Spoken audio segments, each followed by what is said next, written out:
Aw bisimila don kibaru kan Kanta Media jasiraw kan Facebook, YouTube, TikTok ka ɲɔgɔn fɛ ja in a k'a cari kosɛbɛ n'o de ka partager. Aw minnu fana tulo b'an na Moti a n'a lamini na radio kelen ale ka sira fɛ foli ka lase aw ma ani aw min b'a la ka radio kelen lamɛn nin wagati na internet sanfɛ foli o bɛ aw bɛɛ lajɛlen ye. Nin y'a ka bi don kibaru waati selen ye min bɛna lase balimakɛ Abdulayi Kanta fɛ Kanta Media jasiraw olu sanfɛ.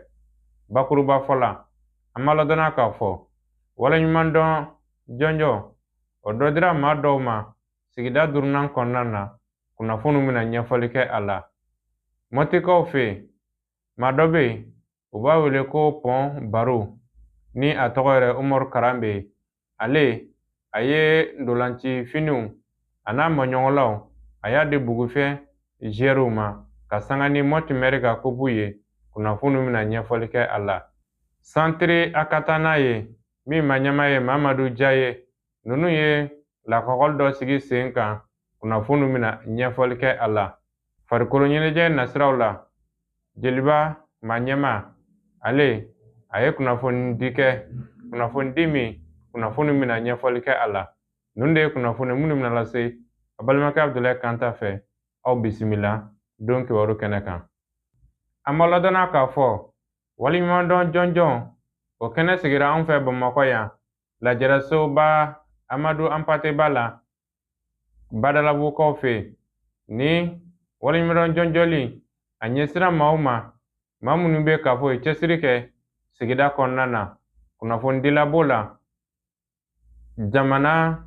baarakɛla b'o la kɛnyɛrɛye baarakɛla bɛ o la min ye kɛnɛya tigilamɔgɔ bɛ o la jago tigiba bɛ o la sera minnu sɔrɔla ka bɔ a kɛnɛ kan ye olu filɛ nin ye. Komisɛn an kɔni nisɔndiyalen don wulada in na ka aw bisimila an ka yɔrɔ la yan. Cérémonie min bɛna kɛ citoyen modèle mɔgɔ minnu yera kosɛbɛ u ka fasodenɲumanya an'u ka baara ɲumanw an'u ka takabi jamana ye quartier ye commune ye jaja an fana bɛ baara minnu na mɔgɔ bɛ yen minnu fana b'an kɔlɔsi donc o waleɲumandɔn o kɛnɛ dɔ de bi an b'o de kɛnɛ kan donc vraiment an bɛ foli kɛ organisateurs ye donc u ka nin sigi vraiment an bɛ dugawu de kɛ mɔgɔ bɔra yɔrɔ o yɔrɔ ala ka sigi kɛ hɛrɛ la ka fili wɛrɛ la o ye komisɛn dugutigiw ka foli ye hakɛto b'a la saliyala mɔgɔ. Ne tɔgɔ ye Madame Bala Sansumaworo, ne ye atelier dɔ su promotrice ye. An ka baara bɛnnen bɛ bololabaaraw de ma ka musow bɔ sokɔnɔna sigi la u ka se ka dɔ k'u yɛrɛ kosɛbɛ. Vraiment honneur le donner ma c'est vraiment une reconnaissance k'a ye ko mɔgɔbaw bɛ an ka commune na mais u tigɛ sugandila ne Asan de ma ka ne kɛ marraine ye vraiment i kɛra honneur belebele yɛrɛ ne ma wa ka fɛnɛ ni k'a fɔ ko ni honneur dila an ma ko an ka bolo jigi baara la non u ka nin distinction in b'a yira halisa an bɛ baara min na an ka communauté baara ɲɛnama de don halisa an ka cɛsiri an ka kɛ citoyen modèle ye walasa mɔgɔ wɛrɛw ka se ka anw fɛnɛ ye k'an ka pas emprunter et vraiment honneur le donner ma n bɛ se ka mun fɔ récipiendaires ye mɔgɔ musobaw ni cɛbaw min ye ni trophées sɔrɔ halisa u k'u cɛsiri u ka baara kɛ walasa an bɛɛ mago bɛ mun na jamanako la fasoko la ka se ka sabati mais organisateurs yɛrɛ fɛnɛ fo ka ni initiative la initiative nin don a kan ka encourager an ka jamana kɔnɔ kosɛbɛ vraiment a kan ka encourager et vraiment anw mun kɛra marraine ye inchallah ni ala sɔnna ma an fɛnɛ ma seko kɛ walasa an ka commune 5 mago bɛ mun na a ka se ka sabati mɔgɔ wɛrɛw de ka ɲɔgɔn fɛ an kana ɲɔgɔn mɔgɔ wɛrɛ fɛ bon n bɛ se ka déjà o ye cɛsiriw kɛ surtout minnu ye trophées sɔrɔ n bɛ se ka mun f'i ɲɛna halisa u ka dɔ fara cɛsiri kan u ka dɔ fara cɛsiri kan wala san o san ni citoyen modèle bɛ kɛ n'a sera commune 5 ma u k'an ka baara kɛ n'o ye wa minnu fɛnɛ ma se ka na nin kɛnɛ kan an bɛ dugawu kɛ n'u ye nin ye u ka courage ta ka nin baaraw ladegi u ka courage ta ka an ka baarakɛtaw ladegi walasa olu fɛnɛ ka se ka ye ni jamakulu fɛnɛ na san nataw fɛnɛ na vraiment n bɛ foli lase u bɛɛ lajɛlen ma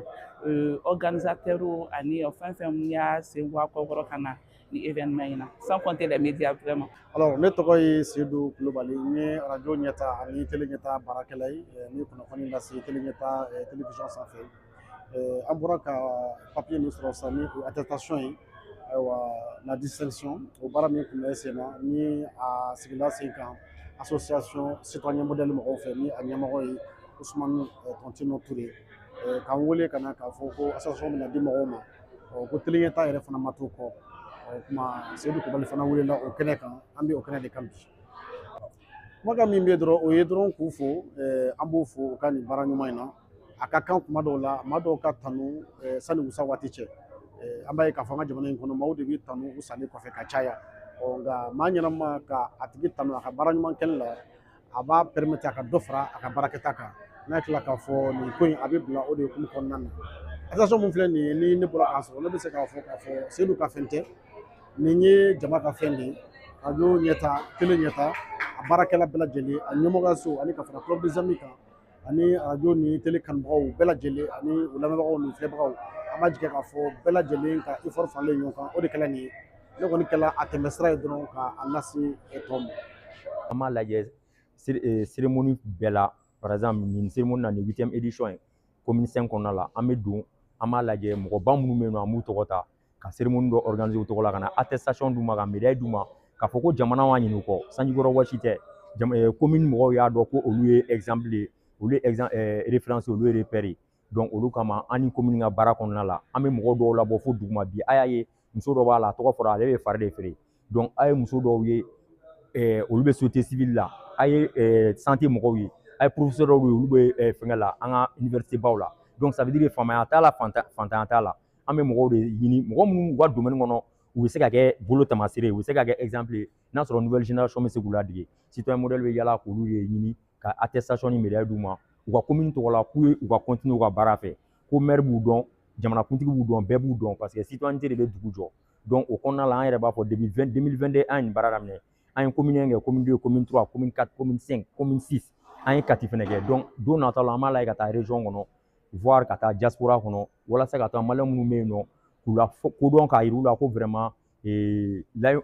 wale ɲuman don k'a d'u ma u bɛ baara min na sanjikɔrɔ wɔsi tɛ wa fitiri waleya tɛ jamana y'a dɔw ye parce que état tɛ se ka jigin ka médaille di bɛɛ ma mais société civile bɛ se k'a lajɛ ka activité dɔ organiser k'olu la encourager bi 8e édition na an kun b'olu la donc an bɛ bɛɛ lajɛlen fo an b'an ka partenaire bɛɛ lajɛlen fo mɔgɔ mɔgɔ ko b'an dɛmɛ parce que an y'a kɛ cogo min na an bɛ lettre de ci fɛ yen nɔ an tɛ t'i ka da la an tɛ t'i ka so an bɛ lettre ci ma ko an bɛna cérémonie dɔ organiser citoyen modèle tɔgɔ la n'a bɛnn'i ma i bɛ na an bɛ médaille ni attestation d'i ma wariko tɛ sanuko tɛ komi caman b'a kɛ cogo min na mais an b'an ta kɛ de façon que i yɛrɛ ka na ɲigi i ka médaille la i ka na ɲigi i ka attestation na a kana fɔ k'i y'a san mais an bɛ i la encourager commune tɔgɔ la bi i y'a ye dugutigi coordinateur de chef de quartier ale de ye mɔgɔw ka tableau d'honneur d'u la bon i y'a ye mɔgɔba minnu bɛ yan nɔ u ye i yɛrɛ b'a ye ko mɔgɔ CNT mɔgɔw b'a la an b'u fo an bɛ CNT président yɛrɛ fo Diaw bon n'an ko an bɛ foli kɛ an bɛ ɲinɛ caman kɔ aw ni presse aw presse écrite presse privée radio télé an b'aw bɛɛ lajɛlen fo aw de b'an ka message la passer donc an b'a fɔ citoyen modèle ye mun ye mɔgɔ caman bɛ k'a ladege sinon 2020 ka na 2022 la ka taa citoyenneté kuma kun ka dɔgɔ an de nana n'a initiative ye ko a promotion ka kɛ bɛɛ ka citoyenneté promotion kɛ bi n'i taara yɔrɔ dɔ semaine kelen tɛ kɛ bi n'i m'a ye ko citoyenneté kuma bɛ ka fɔ donc an bɛ se k'a fɔ k'an ka message passer la wa mɔgɔ minnu y'an ladege an m'an dimi u kɔrɔ an b'a fɔ halisa dɔw ka tugu k'an ladege parce que fɛn ɲuman de bɛ ladege an ye citoyenneté tɔgɔ ta k'a yɛlɛ sanfɛ k'a da an ka association na citoyen modèle donc o kɔnɔna i b'a dɔn ko bi aw ye journaliste a b'a dɔn aw bɛ wele don o don sisan médaille di ni attestation di la. ne ye docteur Fuseni Watara ne ye CNT kɔnɔ jɛkulu bɛ n'a bɛ lakana ko ni fɛnw kunna ne y'o ɲɛmɔgɔ danga ye ni hakilina ye nin t'a siɲɛ fɔlɔ ye jeunes de don minnu ye hakilina ta ne ka ɲɛmɔgɔ ye Ousmane Touré ye n'u b'a wele ko tonton k'a fɔ k'u bɛ taa communes na ani Kati cɛ cɛsirilen ani muso cɛsirilen minnu bɛ baara kɛ k'a sɔrɔ u ma wele yɛrɛ donc ka essayer ka fɛn d'u ma jɔnjɔn d'u ma pour que ka kɛ misali ye bɛɛ ye o la a y'an wele bi an ka ka ɲɛmɔgɔ ye a parrain plutôt donc a denfaya dira ma o la an nana parce que an y'a ka activité caman suit hakili la nin kɔni a bɛ mɔgɔw galabu kɛnɛya kosɛbɛ hakili la mɔgɔ minnu ye jɔnjɔn sɔrɔ sisan cɛ wɛrɛw ani muso wɛrɛw o fana b'a essayer ka misali ta pour que siɲɛ wɛrɛ o fana ka se ka ɲɔgɔn sɔrɔ parce que baara min don i b'a k'i yɛrɛ de wari t'a la sara t'a la foyi t'a la donc a nisɔndiya ye mun ye dɔrɔn i yɛrɛ ye ɲuman mun kɛ n'a wale ɲuman bɛ ka don hakili la o nisɔndiya kɔnɔ o ka bon ka tɛmɛ fɛn bɛɛ kan. Dɛnɛndo o tu kalo tile 3 ka taa kun cɛ tarata o tu kalo tile 4 lujuratɔw tɔgɔla kɛnɛ o sigira Mɔtikaw fɛ nin bɛna kɛ sababu ye lujuratɔ minnu bɛ Mɔti a n'a maraduguw la olu bɛ se ka lafiya cogo min na. Nin kɛnɛba in kan radio Keleya maa ɲɛma Gawusu Kunba ale tun bɛ kɛnɛ kan ye a y'an sama sera minnu na olu filɛ nin ye. Kanta media lajɛbaw a n'a filɛbaw Mali kɔnɔ ani Mali kɔ kan lase a baarakɛɲɔgɔn radio minnu bɛ région kɔnɔ an ka foli bɛ aw bɛɛ lajɛlen ye. Mɔti marabolo kɔnɔna na min ye baara dɔ bolodala nin y'a kalo 5 bɔɲango ye o baara ye min ye o de ye an balima minnu bɛ yen ni Alahu Taala y'u lajarabi ni lutura ye lutura mana kɛ fɛn o fɛn ye u ka hakɛw bɛ se ka sɔrɔ ka d'u ma adamadenya ni sariyaw kɔnɔna na cogo min na o baara ni u tun y'a kalifa Mɔti mairie la nka jɛkulu min kɛra sababu ye ka baara in boloda o de UNICEF ani ZDZ tɛgɛdi ɲɔgɔnma u y'o kɛ ani an ka jɛkulu cɛ Mali kɔnɔ min ɲɛsin bɛ adamadenw ka hakɛ n'u ka sariyakow labɔtɔli ma n'o ye Direction nationale de développement social o y'a tubabukan ye bamanankan na o de ye jɛkulu bɛ yen min bɛ Mali kɔnɔ n'u ɲɛsin adamadenw ka jo hakɛw n'u ka kɛnɛyaw n'u ka banako fɛn o fɛn bɛ n'o bɛ ni adamaden nafa i ka ɲɛnamaya kɔnɔ jɛkulu minnu ɲɛsin o ma u ye baara in kalifa olu la min nka baara yɛrɛ denfa ye maa min ye Mɔpti commune kɔnɔ o de ye Mɔpti commune urbaine n'o ɲɛmaa ye Alaji Isa Kansa ye u ye baara in kalifa o la baara in nin ye kalo 5 bɔɲango ye an bɛ baara in kɔnɔna na maa minnu bɛ yen n'u ye lujuratɔ ye o hakɛ joli b'an ka commune kɔnɔ jateminɛw kɛr'o la an ni CAPEUR n'o ye maa lujuratɔw ye gɛlɛya jumɛn b'u kan an ka commune kɔnɔna na jateminɛ kɛr'o la mɔgɔw ka lujuraw cogo tɛ kelen ye jateminɛ kɛr'o la ka gafo dɔ bɔ baara ni bɛna boloda ka se ka ɲɛ an ka sigida kɔnɔ cogo min na a ti ɲɛ jamana ka cakɛda minnu bɛ yen n'olu ɲɛsin bɛ o baara ma o bɛɛ lajɛlen sen donna baara la an bɛna jateminɛ kɛ o baara minnu bolodara o bɛna kɛ cogo jumɛn na don nataw projet phase fɔlɔ la ani phase filanan bɛ se ka daminɛ cogo min na o kɔnɔna na an bɛna an balimakɛ dɔ bɛ yen ale ye jɛkulu dɔ la kelen ɲɛmaa ye an bɛna kuma d'a ma a b'a tɔgɔ n'a jamu fɔ baara in kɔnɔna na a ye faamuya min sɔrɔ ani a yɛrɛ fɛ ɲɛtaa min bɛ baara la a ka se k'o fɔ an ye nin waati in na. Ne tɔgɔ ye Musa Alassane Samake Mɔpti développement social directeur an bɛ baara min na bi o ye projet de kɔnɔna ye projet min bɛ ɲɛsin mɔgɔ minnu ale y'u garisɛgɛ ni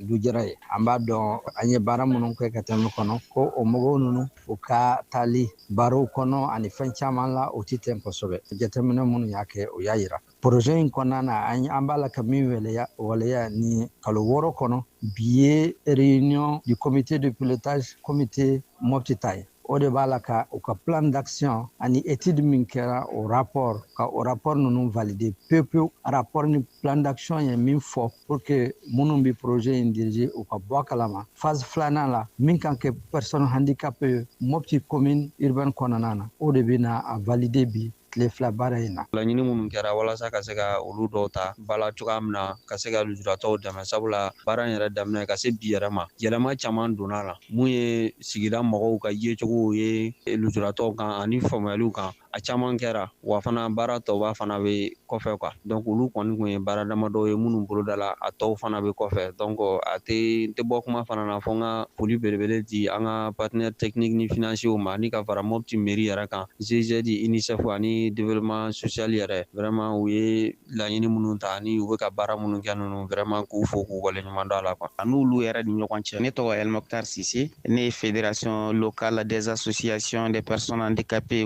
président ye Mɔpti yan nɔ nin baara in daminɛna comme i y'a fɔ cogo min na a bɛ kalo 5 bɔ ɲɔgɔn u ye fɛn min ye diagnostic participatif ye ka a lajɛ ka don dugu kɔnɔ ka sigi ka kumaw kɛ lujuratɔw yɛrɛ ni ɲɔgɔn cɛ société civile yɛrɛ ni ɲɔgɔn cɛ a n'an ka faamaw yɛrɛ maire conseillers a n'olu yɛrɛ ni ɲɔgɔn cɛ lujuratɔw ka gɛlɛya ye mun ye walasa ka se ka a lawuli gɛlɛya caman de yirala fana mɔgɔ caman bɔra kalama k'a fɔ u tun t'a dɔn k'a fɔ lujuratɔw fasugu ka ca mais mɔgɔw y'a dɔn à travers nin projet nin kan vraiment ne yɛrɛ ɲɛ b'a la nin projet nin a bɛna Mɔptikaw bɛ kan k'u seko kɛ mais jusqu'à présent a bɛna dɔ far'u kan dɔnniyaw kan a bɛna se ka lujuratɔw bɛ gɛlɛya mun na ka se ka u dɛmɛ u ka se ka gɛlɛya ninnu lawuli ka bɔ lujuratɔw kan. Ne tɔgɔ Alimami Mohamed Jɛnɛbo ne ye fédération libre des personnes handicapées n'o ye lujuratɔw ka fédération min bɛ Mɔpti ne ye o secrétaire général ye an ye jɛkulu sigi laɲiniw bɛ yen o laɲini ninnu kɔnɔna na ala nana k'an ye financement sɔrɔ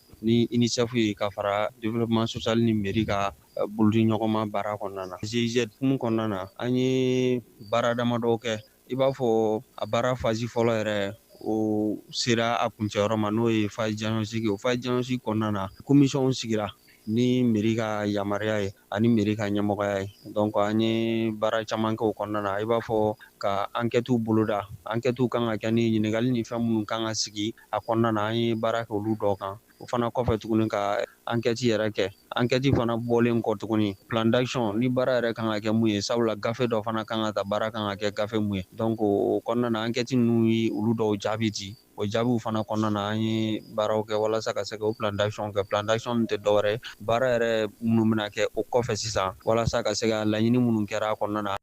ka sanga ni Moti Mary ale ka kupu min ni a dalen bɛ sen kan Motikaw fɛ yen maa dɔ bɛ Bugufiyɛ la ko Pɔn Baro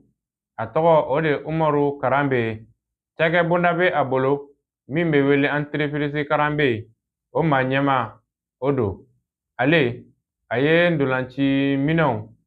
finiw sabaraw a n'a maɲɔgɔnlaw a y'a taga di Bugufiyɛ ale denmisɛnw ma yaasa u bɛ se ka nin ndolanci in ka kɛ hɛrɛ ni baden na cogo min na o dili kɛnɛ kan sariya minnu sɔrɔla ka bɔ Bugufiyɛ la Mɔti olu filɛ nin ye.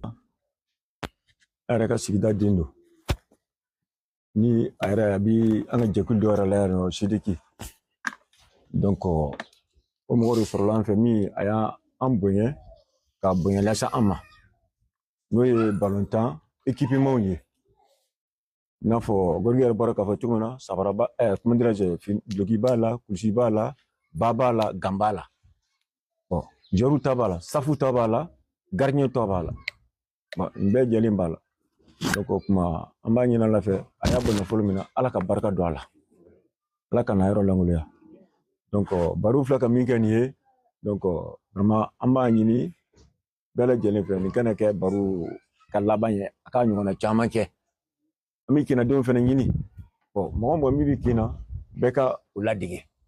k'a ɲɔgɔnna kɛ pour que vraiment an bɛ se ka san sɔrɔ a la cogo min na wa dabali mun de kama sisan nɔ donc an bɛna taa tournoi min na n'o ye 8e édition ye n'o ye Isaka tournoi ye bon san o san balola Ala ka sanna sini Ala y'an garisɛgɛ don a la mais ɲinan ta an b'a ɲini Ala fɛ fana tuguni Ala ka a d'an ma an ka laɲini don an ka laɲini Ala k'a di an ma n bɛ dugawu kɛ halisa Ala k'a di an ma quoi donc fɛn o fɛn min bɛ an dɛmɛ a baara la bɛɛ jɛlen ɲininen don bɛɛ k'i sen n'i bolo don a la denmisɛnnin tɛ maakɔrɔba tɛ cɛ fara muso kan denmisɛnnin fara maakɔrɔba bɛɛ k'i sen don a baara la i n'a fɔ a laɲini kɛra cogo min na donc a kɛcogo la mi bɔ kuma na bɛɛ ni ce an bɛɛ ni ce an yɛrɛ ye. Assalamu alaikum. Wa alaikum salam. An sigila hɛrɛ la Ala ka ɲumanw wili hɛrɛ la komi an bɛ hɛrɛ kɛnɛ de kan n'o ye Bugufiyɛ ko ye Bugufiyɛ ka den kɔni n'i ye fɛn o fɛn kɛ i y'a k'i yɛrɛ de i b'a kɛ quartier de i b'a k'i yɛrɛ de i mana fɛn o fɛn kɛ i tɛ se ka Bugufiyɛ sara sɔrɔ k'an ka ɲɛmɔgɔw fo n'o y'an ka conseillers ye ani chef de quartier yɛrɛ ni Sidiki président ni a membre bɛɛ ani baara yɛrɛ bɛna kalifa minnu na n'o y'an ka joueurs ye ka fara u ka entraîneurs kan an kɔni seko ye boliboli de ye mais olu de ta y'a fanba bɛɛ ye a ɲani o a tɔɔrɔ olu de ta y'a bɛɛ ye vraiment an b'u fo an kɔni nana dɔrɔn pour que ka n'u dɛmɛ u ka baara la baara in bɛ se ka nɔgɔya an n'u bolo cogo min o de na hakilina nana n'an ye pour que an ka se ka na donsini d'u ma o y'an seko ye mais ni Ala ma baasi foyi kɛ komi baara tagalen ɲɛfɛ ni joueurs fana sera k'u cɛsiri n'an fana bɛ se ka cɛsiri minnu kɛ o kɔfɛ ka fara an tɔɲɔgɔnw kan n'o ye Sidiki mɔgɔw ye an bɛ fara ɲɔgɔn kan an b'olu fana kɛ vraiment ne kɔni foyi t'i bolo ka jama fo ka bɛɛ lajɛlen waleɲuman dɔn bari nin ye baara de ye nin y'a daminɛ ni nin kin nin na ni min fana bɛɛ bɛ se min na an bɛɛ bɛ ɲɔgɔn dɛmɛ an bɛ jɛ k'a kɛ n bɛɛ sago ye sago kelen an bɛɛ ye ŋaniya kelen ye bɛɛ lajɛlen ni ɲantuma ne tɔgɔ ye madame Koni Fanta Bacile n sigiyɔrɔ bɛnnen bɛ Bugufiyɛ kɔnɔna ma an bɛ Ala fo ka Ala barikada wulada in na ka sɔli kɛ ciba sanuma kan kisi ni nɛɛma b'a kan bi wulada in na an Bugufiyɛkaw an nisɔndiyalen don kosɛbɛ balontan bolo dalen bɛ Mopti quartier ni ɲɔgɔn cɛ n'o ye an yɛrɛ ka Bugufiyɛka den dɔ ye n'o ye Pɔn Baro ye Umaru Karanbe a nana ka na donbolo k'an ye ko ka di an ka zɛriw ma n'o ye maawo ye n'o ye ganw ye n'o ye susɛtiw ye an b'a fo kosɛbɛ an nisɔndiyara n'a ye k'a fo k'a barikada k'a fo k'a wale ɲuman dɔn a ka hakili ɲuman na an b'a fo k'a dɛmɛbaga bɛɛ lajɛlen fo ni hakilina ye an b'a ɲini ala fɛ ala ka ni ŋaniya ɲuman don bugufiye ka den bɛɛ lajɛlen kɔnɔ a y'a k'a yɛrɛ ye an b'a fo foli la dante foli min na a bɔra nafolo min na ala ka barika don nafolo in na ya rabbi ala ka sini kɛnɛ di an n'a ma bon nin kɛra an b'a fɛ zɛriw nisɔndiyara an mago bɛ kupu de la ala ka kupu don bugufiye garijɛgɛ la an labɛnnen don ka quartier dɛmɛ ni ala sɔnna ma kinko la an tɛ to kɔ parce que an ye fasoden ɲumanw ye an b'an ka dugu fɛ kɛrɛnkɛrɛnnenya la n'o ye bugufiye an b'an ka kin fɛ bugufiye ko la an tɛ to kɔ an musolakaw an b'an seko bɛɛ lajɛlen kɛ n'o ye an ni an ka nafolo ye an b'an seko bɛɛ lajɛlen kɛ an ka kinko la inshallah n'ala sɔnna. Adama Dambele, président Sédéki Bugufiye. An nisɔndiyalen don wulada in na sabu kɛ an bɛ kɛnɛ min ka kunna wolo kɛnɛ don. Pɔnbaro ka ni initiative kinnaden don Sédéki kɔnɔden don en même temps a ye hakilina ɲuman ta ka se kin balontan jɛkuluw ma ka se kin yɛrɛ ma n'o ye finiw ni ganw ye an bɛ a fɔ de an b'a fo kosɛbɛ k'a fo kosɛbɛ ka tila ka segin k'a fo kosɛbɛ a ka nin hakilina na parce que kin kɔni i bɛ se ka dɔ de k'a ye an b'a jigi i tɛ se ka kin sara ka se a dan na na nin initiative in an b'a encourager an kinnaden tɔw an k'a lajɛ an ka ɲɛmada fɛ an ka keleya a la pour que kin bɛ se ka lafiya sɔrɔ ni nin sababu ninnu caman ye o foli bɛ n bolo ka se a ma. tɔgɔ ye Baba Sise u b'a fɔ ma Bamɛga ne ye conseiller Bugufiye la yan ne ye serre des sports fana ye Bugufiye la bon alhamdulilayi an nisɔndiyara kosɛbɛ kosɛbɛ ka d'a kan Pɔnbaro kinden dɔ don a y'a ka kindenya jɔyɔrɔba yɛrɛ jira an na bi parce que waati o waati n'an wulila bɔlɔntan tɛ fɛn wɛrɛ tɛ a b'a seko kɛ mais bi ta nin de bonyana ma fo ka tɛmɛ a dan kan parce que an ka mɔgɔ sɔrɔ min ye kinden dɔ ye tan min bi an ka hali Sédéki kɔnɔ a ye mayo d'an ma ka ba d'an ma ka gan d'an ma hali serre des sports ni olu ka finiw b'a la vraiment an b'a fo k'a barikada nafolo in bɔra min ala ka ɲɔgɔn caman bila a nɔ na nin ka k'a fɔlɔ ale yɛrɛ fɛ nin kana k'a laban ye yarabi an b'a fo k'a ka entreprise fo min ye entreprise Karambe ye an b'a fɔ ala k'u ka baara taa ɲɛ ala k'a ɲɔgɔn caman bila a nɔ na bon alhamdulilayi sɔli na sini an ye kupu nin ta min ye maire ka kupu ye mais o y'a sɔrɔ quartier caman fana bɛ yen min y'a ta mun n'an ta ma kɛ kelen parce que an ka tali nin an fɔ a fɔ de ma ko tali yɛrɛ yɛrɛ parce que depuis match daminɛ fo ka taa match ban an ma gosi kabini bɛ tɔɔrɔ fo ka taa kupu ta maa ma gosi an ye match bɛɛ joué fo ka kupu ta an ye 1 but de encaissé vraiment ɲinan ta an bɛ wele da denmisɛnninw ye fan bɛɛ fɛ u ka bɔ an k'an bolo fara ɲɔgɔn kan k'an cɛsiri ka sali na sini ta ɲɔgɔn kɛ an bɛ denmisɛnninw fara ɲɔgɔn kan an ka seko n'an damajira bɛɛ kɛ walasa an ka se ka kupu nin ta tugun n y'a fɔ an ka mɔgɔw ye bɔlɔntan ye 3 de match nul défaite victoire an y'a min bɛɛ sɔrɔ an b'a fɔ alhamdulilayi min kɛra a ka bɔ fair play la parce que a dabɔra nisɔndiya de kama mairie bɛ nin kupu nin sigi a bɛ wariba de don a la walasa ka mutigiw de nisɔndiya n'a ta k'a bɛ taa sira wɛrɛ fɛ min ye balo ni fɛnw ni ala k'an kisi o ma o t'an fɛ ko la an ka yɔrɔ fɔlɔ filanan sabanan an y'a bɛɛ kɛ o de sensibilisation pour fair play ni ala sɔnna a ma an ka hakilina kɔni na mankan kɔni tɛna bɔ a la an t'o ɲini ala fɛ ala ka n'o cɛ jɛn fana a dabɔra nafa min kama min ka dugudenw nisɔndiya ni mairie yɛrɛ bɛ musaka ta k'a don a la an b'a ɲini ala fɛ ala ka an ni mairie bɛɛ nisɔndiya o kɔnɔna la parce que an ka kini bɛ cogo min an bɛ keleya ɲɔgɔn na mais an tɛ fadenya ɲɔgɔn na mɔgɔ kelen de bɔra sisan min ye entreprise Karambe ka mayo ba ni gan di a bɛ se ka tagalen fɛ mɔgɔ wɛrɛ bɛna bɔ min bɛ jɔ nin n'a ɲɔgɔn bɛɛ ye parce que waati bɛɛ an ka kinnaden dɔ de bɔ ka ni ɲɔgɔn ko kɛ donc o carburant ko ninnu ni fɛnw bɛ yen mais an tɛ jɔrɔ n'o ye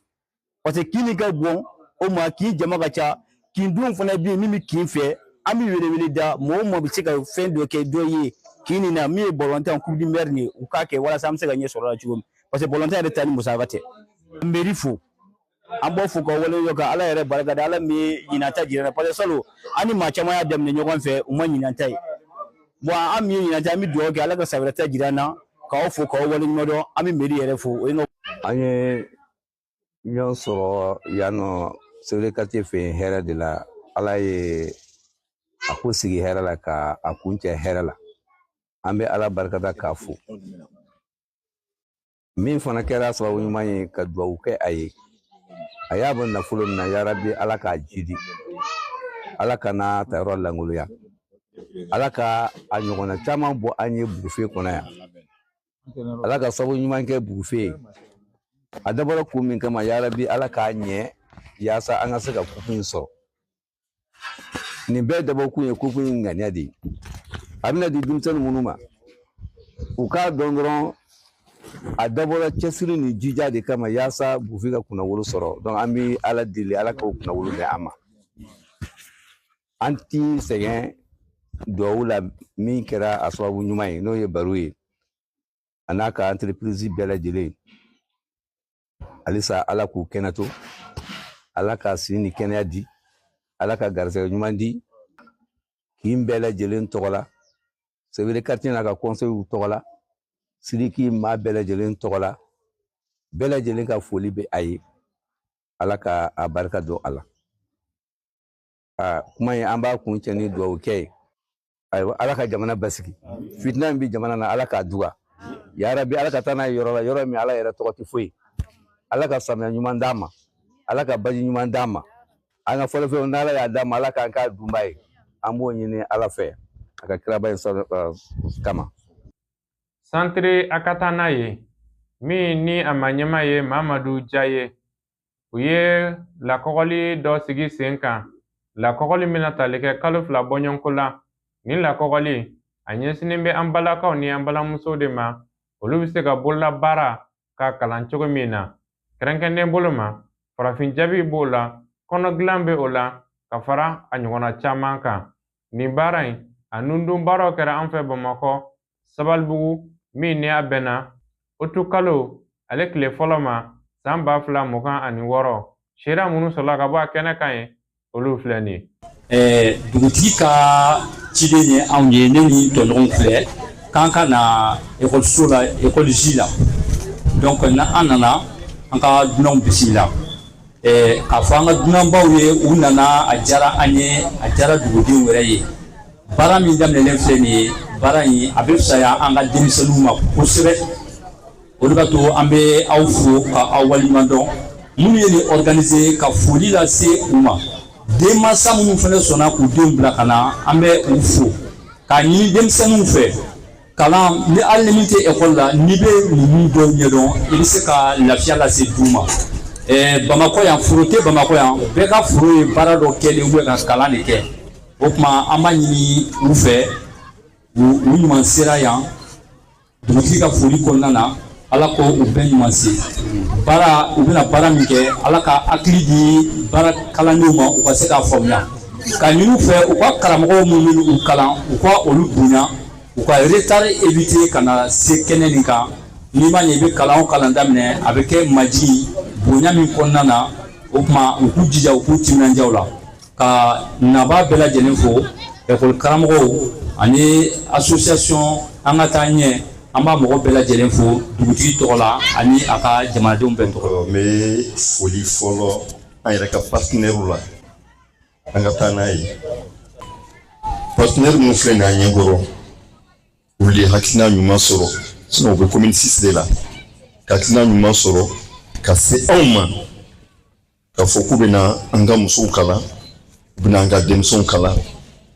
hakilina ɲuman ba de ye an yɛrɛ ko bamanankan na ko n'i ye cɛ kelen kalan i ye mɔgɔ kelen kalan mais n'i ye muso kelen kalan i ye du kelen kalan i ye quartier kelen kalan i ye jamana kutu bɛɛ lajɛlen kalan donc mɔgɔ minnu b'o hakilina sɔrɔ ka ɲɛsin musow ma ka ɲɛsin denmisɛnninw ma an kɔni ta ye an bɛ dɔ de fɔ foli la o tɛ an tɛ se ka foli kɛ ka se a dan na n b'a ɲini jama fɛ mɔgɔ minnu fana ciblé la n'u bɛna formation in kɛ u ka hakili to musaka de bɛna don a la musaka de bɛna don a la u ma foyi ɲini an fɛ k'u bɛ an dɛmɛ n'a ma ɲɛ k'a fɔ ko u nana k'u b'an dɛmɛ fu la ne hakili an kan k'an jɔyɔrɔ kɛ fana dɛ o de ye nin fana jɔyɔrɔ ye mɔgɔ mɔgɔ minnu ciblé la an k'aw jija aw k'aw sen don baara in na kabini a daminɛ fo ka taa se a laban ma donc ka segin tuguni ka foli ɲɛsin partenaires ma k'u ni ce u ni baraji ala ka nin kɛ an n'u ka tɛgɛ don ɲɔgɔn bolo fɔlɔ ye ala kana k'a laban ye ni fɛn wɛrɛ minnu bɛ yen nɔ min fɛn o fɛn ye taa ɲɛ sira ye komi fɛn in dayɛlɛlen don bɛɛ lajɛlen aw ni ce aw ni baraji ala k'an sigi hɛrɛ la ala k'an wuli hɛrɛ la. partenaire n'o ye centre an ka taga n'a ye a ɲɛmɔgɔ minnu bɛ yan a belebele yɛrɛ n'o ye Mamadu Jaye a n'a ka furumuso u bɛ kɛnɛ ka yan ani Jalo ka fara u baarakɛɲɔgɔn caman kan Zenebu o ye min yɛrɛ tali la nin ye ale jɔyɔrɔ bonyana u nani Sabalibuguka ani Awa Jara CGS n'o ye comité de gestion scolaire ye Sabalibugu J a cɛbaw n'a musobaw dɔlen filɛ nin ye fɛn fɛn kuma ta u ko kalanko daminɛ ne tɛ dɛ u jɔlen filɛ nin ye Abdoulaye Maruko chargé de projet Seriba denmansaw ka jigiya Jabate Amidu Jabate ale bɛ CGS dɔ in na a b'u ka wariko kunna madame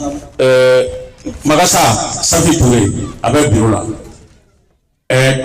ninnu de ye fɛn tigiw ye ninnu de bɛ siɲɛna kɛ ni tɔgɔ b'a la ale de b'o tɔgɔ ta na a kɛbaa de ye ninnu ye kun belebele ni a bɛ fɔ ko atelier de formation professionnelle des jeunes modérateur da sera ma jeunes dɔrɔn tɛ dɛ sigida yɛrɛ bɛɛ don parce que maakɔrɔbaw b'a la an b'olu de ka formation kɛnɛ kan atelier ye a bɛ kalo 2 de ta bi ye le 1er août ye ka taa bila le 30 septembre la dɔgɔ filancɛ kɔnɔ n'o ye sɛbɛnni kɔnɔ ntɛnɛn kalan bɛ kɛ tarata bɛ bila araba kalan bɛ kɛ juma kalan bɛ kɛ fo ka taa se kalo 2 ma jɔnni kɛ o sababu ye le centre an ka taa n'a ye. Il y a une grande dame derrière. Madame Djadjelka Haidara, an ka foli belebeleba nin yɔrɔ in na. Ni foli bɔra olu kan an bɛ an ka douane fo. Bamananw ko ko ŋunu tɛ san sɔrɔ juru kɔ. N'i y'a yan bi Ala ni ale yɛrɛ ka wulikajɔ. N ka kuma kunfɔlɔ bɛ boli ka formatrice représentant la mais yanni n k'o kɛ n bɛ n da don an yɛrɛ ka acte damadɔ la. Sabula, comme on le dit, c'est l'acte qui affirme la sincérité. Quant à la parole, tout le monde parle. Bi association a hakilina bora Tchebamuna, le père fondateur, c'est Mamadou Dia, le secrétaire général. Et la marraine, c'est Madame Djadjelka Haidara. Aïwa, Balan Damina be sans kilé sans flabo. Je pense que Bamako Kono Ambe Kati Chamana, en association continue, les regroupements de femmes, en nous le Chaman Tebe Nyongolo, en nous le Gadio Chamanke, Chamana Koina. Ça vous l'a défini à Damine, nous quel est le follow la Kajo, car faut non, ni Baran Tatouo Fletuamuna, Asmi Naga Mou Katranai, Akatakanaï, défini à Damine Fogana Blasisana, depuis association Kili, Fla, Saba, Fogana Do Mali, raison Chamangono. Oui, Mamadou Djadi.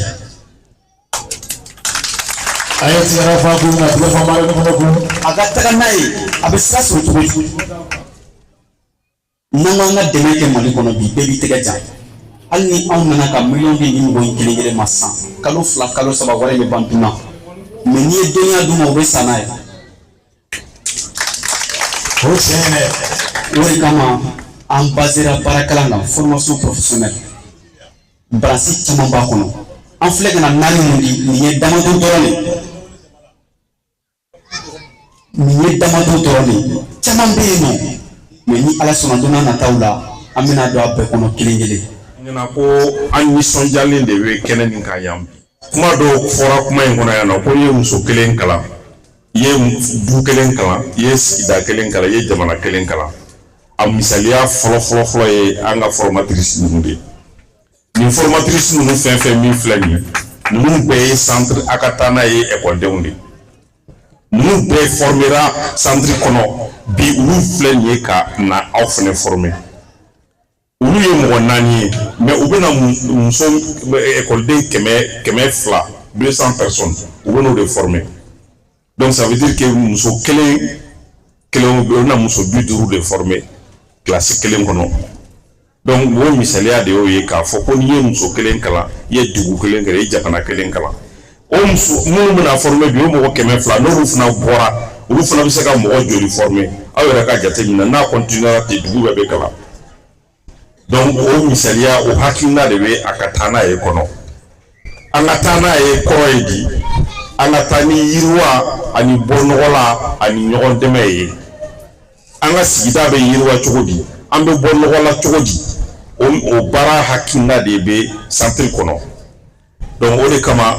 an tɛ k'a fɔ ko an bɛ sigilen commune 5 la commune 6 la ko an tɛ baara kɛ yɔrɔ wɛrɛ non n'a ye donda sɔrɔ sira o sira fɛ an bɛ na ka na an tɛgɛ di o mɔgɔw ma an bɔlen yan le 25 octobre 2000 tɛmɛnen an y'a fɔ ka an ka dayɛlɛlen don CGS mɔgɔw ye layidu di an ma ala y'a kɛ u seginna ka na formation demander o filɛ o formation de kɛnɛ kan donc k'a fɔ aw ɲɛna nin ye taamasiyɛn de ye formation 4 de filɛ nin ye mais centre yɛrɛ kɔnɔ formation tɔ bɛɛ bɛ yen kalali bɛ kɛ suman bayɛlɛma bɛ kɛ panneau solaire installation bɛ kɛ sérigraphie ka banderole ni t-shirts dilan olu bɛ kɛ ka safinɛ dilan olu bɛ kɛ mais fɛn bɛɛ lajɛlen tɛ se ka kɛ nin senfɛ parce que fɛn dɔw bɛ yen nɔ olu bɛ kɛ ni machine ye ani courant ye donc olu dɔw bɔli ka gɛlɛn kɛnɛma mais nin ye taamasiyɛn de ye k'a jira aw la ka n'aw bɛ sɔn baara tɔ bɛ se ka kɛ centre kɔnɔ donc ni nin tɛmɛna ou bien aw minnu tulo b'a la ni formation nɛgɛ bɛ aw minnu na aw bɛ gɛrɛ CGS la donc aw bɛ se centre la a ko tɔ bɛ tɛmɛ sira mun fɛ an b'a latɛmɛ o hakilina kelen min b'a kɔnɔ n ye min fɔ o ye an bɛ se ka bɔ nɔgɔ la cogo di an bɛ se ka ɲɔgɔn dɛmɛ cogo di an bɛ se ka yiriwa cogo di an k'o ta sira ta ne kɔntana Sababugu ekɔliso ta la mun na parce que an kelen tɛ k'a kɛ an ni CGS de bɛ n'a kɛ ɲɔgɔn fɛ donc a suivi n'o ye a kɔlɔsili ye ka denmisɛnninw kɔlɔsi ani ka organisation yɛrɛ ta ba la o bɛ nɔgɔya aw bolo donc sérieux bɛ n'a don a kɔnɔ o nafa ka bon a ko bɛɛ lajɛlen na parce que n'i bɛ kalan kɛ fo ka sérieux don a kɔnɔ maintenant a fɔ organisateur ye an bɛ baara an b'an sinsin min kan ka segin ka taa ka segin o ye téléphone ko ye ni denmisɛnninw nana kilasi kɔnɔ komi ekɔliso normal tɛ a bɛ k'u kɔnɔ ko fɛn fɛn ka di i ye i b'a kɛ kilasi kɔnɔ non o tɛ se ka kɛ téléphone caman b'a fɔ ko i b'a filmer k'a kɛ vidéo ye ka bila i ka téléphone kɔnɔ an b'a ban a ma mais n'i kan ka don i kunkolo la i tɛna faamuya o ye parce que ni formation pratique de ye ne a dayɛlɛla bi bɛɛ u bolo bɛ don baara la bon i k'i sigi ka kalan i bolo la ani ɲɛ la o ka fisa i k'i sigi ka téléphone ta k'a fɔ k'i b'a filmer ko n'i tilara k'i bɛ tila k'a lajɛ o nafa ka dɔgɔ an y'a ye formation tɛmɛnen caman na minnu nana formation na u bɛ téléphone de bɔ ka maître bɛ baara tɔn u b'a filmer k'i n b'a vidéo ta n bɛ tila ka ni n taara so n b'a lajɛ bon problème caman bɛ se ka don a la forfait ko ni gɛlɛya caman b'a don a la u tɛ foyi faamuya la donc an b'a ɲini u fɛ vraiment u ka téléphone ko nɛmɛ kilasi kɔnɔ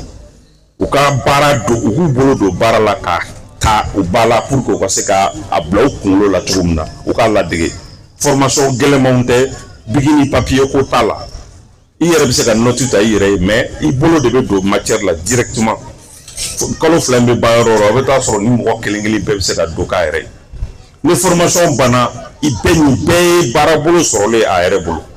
ni mɔgɔ kelen o kelen bɛna formation kɛ ni nin kalo 2 tɛmɛna a tigi bɛ se ka formation k'a yɛrɛ a tigi bɛ se ka baara kɛ n'a yɛrɛ ye ka nafolo sɔrɔ a yɛrɛ ye maître yɛrɛ bɛ se ka kɛ a témoin ye yan nɔ minnu sigilen filɛ n'a y'u fɛn fɛn ɲininka bi u bɛɛ bɛ nin baara ninnu kɛ u ka so ka fɛn sɔrɔ a la donc monsieur le directeur dugutigi monsieur le maire faamaw fɛn fɛn min bɛ yan aw bonya bɛ kuma la nin datu. farikolo ɲɛnajɛ nasiraw la Mali ndolancitɔn min wele ko Jeliba Ase ni a filɛ nin ye an fɛ Bamakɔ sigida 5nan na kɛrɛnkɛrɛnna Torokɔrɔbugukaw fɛ yen Dolanci tɔn jeliba ase manyama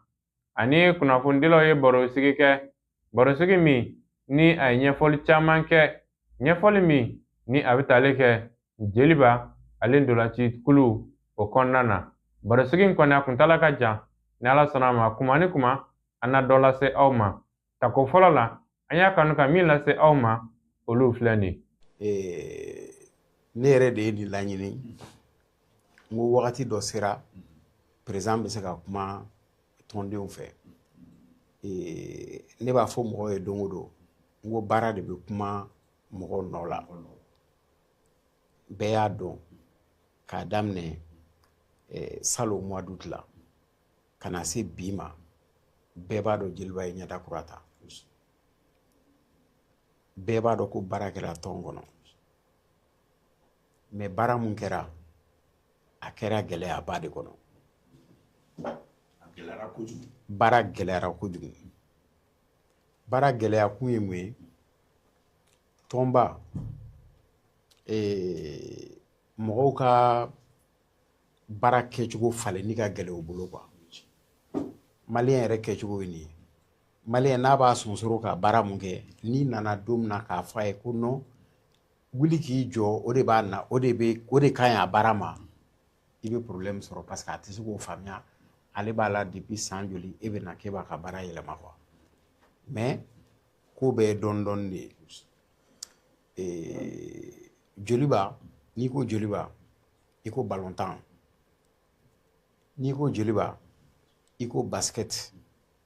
mais a basket lama fana ye mun ye mɔgɔw bɛ joliba dɔn ni mun ye o ye basket féminin ye musolakaw ɲinan cɛlakaw farala kan ballontan o ye doni kelen basket féminin o ye doni kelen cɛlakaw farala kan a kɛra doni 3 ye yani ka don club yɛrɛ taabolo la bɛɛ n ye nin 3 mun fɔ i bɛ objectif lajɛ a fɔra ballontannaw ye an bɛ ka bɔ compétition africaine na a ye don phase de poule kɔnɔ aw ka bɔ phase de poule kɔnɔ aw ka taa le plus loin possible a ye championnat ta a ye coupe du Mali ta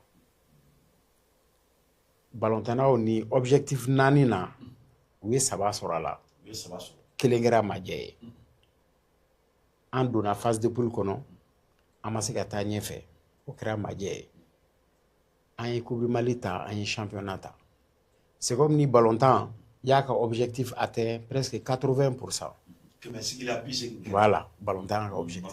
objectif la ne ka jɔrɔna kun ye fɛn fɔlɔ mun ye ballontan na an ka don phase de poule kɔnɔ mɔgɔw bɛ ɲagarila tuma min na an gagné na an bɛ don phase de poule kɔnɔ an bɛ ballontan na an ka bi kelen bɛ yen ou bien an bɛ match nul la bi kelen mana don a la an bɛ bɔ tɔw bɛ ka jɔrɔ ni victoire ye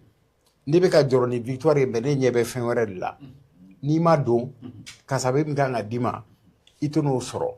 n'i dun m'o sɔrɔ dɔrɔn i ka saison ɲagaminen y'i bolo parce que e y'i ka plan bɛɛ kɛ ka bɛn o de ma donc le fait k'an donna phase de poule la a ye ko caman de nɔgɔya jeliba tɔn ye basket cɛlakaw